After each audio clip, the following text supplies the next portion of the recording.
അപ്പോൾ ഇന്ന് ഞാൻ വന്നിട്ടുള്ളത് ഒരു കൊച്ചു വീഡിയോ ആയിട്ടാണ് കേട്ടോ.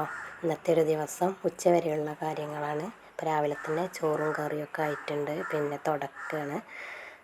ഇന്ന് ആദ്യം മോന് അംഗനവാടിയിലൊന്നും പറഞ്ഞു വിട്ടിട്ടില്ല. ജലദോഷവും പനിയൊക്കെ ആവുന്നുണ്ട്. അപ്പം നല്ല വെയിലും കാര്യങ്ങളൊക്കെ ഉണ്ട് കേട്ടോ.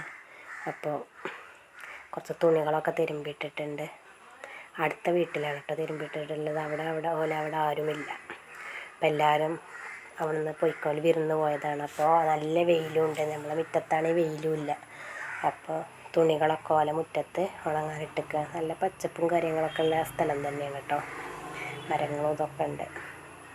അപ്പം അങ്ങനെ ഇരുന്ന് കഴിഞ്ഞ് തുടക്കലൊക്കെ കഴിഞ്ഞപ്പോൾ ആദ്യം മോനിന്ന് അംഗനവാടിയിലൊന്നും പറഞ്ഞയച്ചിട്ടില്ല. ജലദോഷമാവുകൊണ്ട് അപ്പോൾ അവനിവിടെ ഇങ്ങനെ എഴുതിയും വായിച്ചും കളിച്ചൊക്കെ ഇരിക്കുകയാണ്. വീട്ടിൽ നിറയെ അവൻ്റെ കളി സാധനങ്ങളൊക്കെ കാരണം നമുക്കൊന്ന് ഇരിക്കണമെങ്കിൽ തന്നെ അതൊക്കെ ഒഴിവാക്കിയിട്ട് വേണം. അപ്പോൾ കുറച്ച് അപ്പുറത്തും കുറേ തുണികളൊക്കെ ഇട്ടിട്ടുണ്ടെന്ന് കുറേ അലക്കിക്കണം. അവിടെയും തന്നെ മരങ്ങളും കാര്യങ്ങളൊക്കെയാണ്. നല്ല കാറ്റും വെളിച്ചമൊക്കെ ഉള്ള സ്ഥലമാണ്.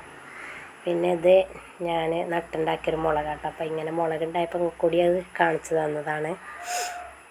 നമ്മൾ നട്ടത് ഇങ്ങനെ കാണിക്കാൻ രസമാണല്ലോ അല്ലേ. പറിക്കാനും അതിങ്ങനെ കാണാനൊക്കെ നല്ലൊരു വൈബല്ലേ.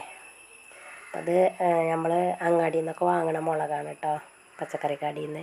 അപ്പം അതിലിങ്ങനെ പൗത്തതുണ്ടായപ്പോൾ അതങ്ങനെ കുരു പാകിയപ്പോൾ ഉണ്ടായത്. അതേപോലെ ചീനമുളകും ഉണ്ട് കേട്ടോ. അവിടെ ചിലയിടത്തൊക്കെ കാന്താരി എന്നൊക്കെ പറയും, നമ്മളുടെ ചീനാപ്പറങ്കി എന്നൊക്കെ പറയും. അതിനെ കഴിഞ്ഞ് മുറ്റം കൂടി അടിച്ച് കഴിഞ്ഞ് കുളിച്ചാൽ കഴിഞ്ഞു ഇന്നത്തെ പരിപാടി. ഈ മുളകാണ് കേട്ടോ ഞാൻ അവിടെ പാകിയത്. ഇത് പൗത്ത മുളക് എടുത്ത് വെച്ചുകൊണ്ട് അതിൻ്റെ കുരു എടുത്തിട്ട് ഇങ്ങനെ പാകിയതായിരുന്നു. അങ്ങനെ ഉണ്ടായതാണ് ആ മുളക്. കാണാൻ തന്നെ നല്ല രസമാണല്ലോ അല്ലേ. അത് കഴിഞ്ഞിട്ട് ഞാനൊരു ചമ്മന്തിയും കൂടി ഉണ്ടാക്കിയിട്ടുണ്ട്. അതിൻ്റെ റെസിപ്പി കൂടി നിങ്ങൾക്ക് കാണിക്കാൻ വിചാരിച്ചു. അപ്പോൾ ചെറുള്ളി വെച്ചിട്ടാണ് ചെയ്യേണ്ടത്. ചെറുള്ളി ഇവിടെ ഇല്ലാത്തത് ഞാൻ സവാള എടുത്തിട്ടുണ്ട്. 2 സവാള എടുത്തുകൊണ്ട് ചെറുതാക്കി കുത്തിയരിഞ്ഞിട്ടുണ്ട് കേട്ടോ. അത് പിന്നെ നമ്മളെ കുത്തണ അമ്മിക്കല്ലുണ്ടല്ലോ, അതിൽ വെച്ചിട്ടാണ് കുത്തിയെടുക്കേണ്ടത് കേട്ടോ. ഉരലിൽ അതിൽ തന്നെ വേണം. മിക്സിൻ്റെ ജാറിലായാൽ നല്ല അരഞ്ഞു പോവും. അങ്ങനെ ആവരുത്. ഇതിൽ കുറേശ്ശെ എടുത്തിട്ട് ചതച്ചെടുക്കണം. ചെറുള്ളി ആയാൽ ടേസ്റ്റ് ഉണ്ടാവും. ഇതായാലും കുഴപ്പമൊന്നുമില്ല, ടേസ്റ്റൊക്കെ ഉണ്ടാവും. അപ്പോൾ അത് നല്ലോണം ഒന്ന് അരച്ചെടുക്കട്ടെ. അപ്പോൾ ഇത് നല്ലോണം അരച്ചെടുക്കണം കേട്ടോ. ഇനി ഇതിലേക്ക് കുറച്ച് ഉപ്പും കുറച്ച് മുളക് പൊടി ഇടണം.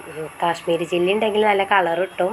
അപ്പോൾ കളറിന് വേണ്ടിയിട്ട് കുറച്ച് ഫുഡ് കളർ ഇട്ടിക്കണം. നല്ല കളർ കാണിക്കാൻ വേണ്ടിയിട്ട്. ആവശ്യമൊന്നുമില്ല. പിന്നെ ഇതിലേക്ക് വേണ്ടത് പുളിവെള്ളമാണ്. അത് കുറഞ്ഞ വെള്ളത്തിലിട്ടിട്ട് നല്ലോണം നോണ്ടിയെടുത്തിട്ട് അതിൻ്റെ ഒന്നും കൂടി ഇതിലേക്ക് ചേർക്കണം. അപ്പം നല്ലോണം കൈ വെച്ച് ഇളക്കി കൊടുക്കണം. സ്പൂൺ വെച്ചിട്ടും ആവാം, കൈ വെച്ചിട്ടാണ് നല്ലത്.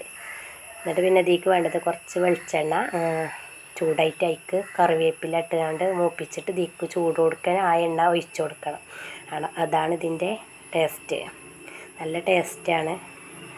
അപ്പം ഇനി അതുണ്ടാക്കിയെടുക്കാം. കളർ കാണാൻ തന്നെ നല്ലൊരു ഭംഗിയാണ്.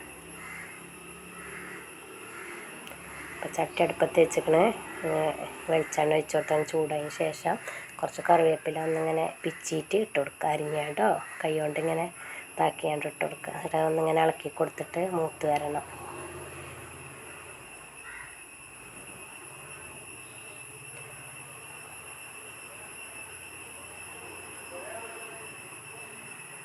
ഇപ്പം ഏകദേശം മൂക്കഴിക്കണ്. ഇനി നമുക്ക് ഇത് ഓഫാക്കിയാണ്ട് അതേക്ക് ചൂട് കൊടുക്കാൻ ഒഴിച്ചു കൊടുക്കുക. ചൂട് കൊടുക്കാൻ തന്നെ ഒഴിച്ചു കൊടുക്കണം. അപ്പോഴാണ് നല്ല ടേസ്റ്റ് ഇട്ട്. എന്നിട്ട് പിന്നെ നല്ലോണം ഇളക്കി കൊടുക്കുക.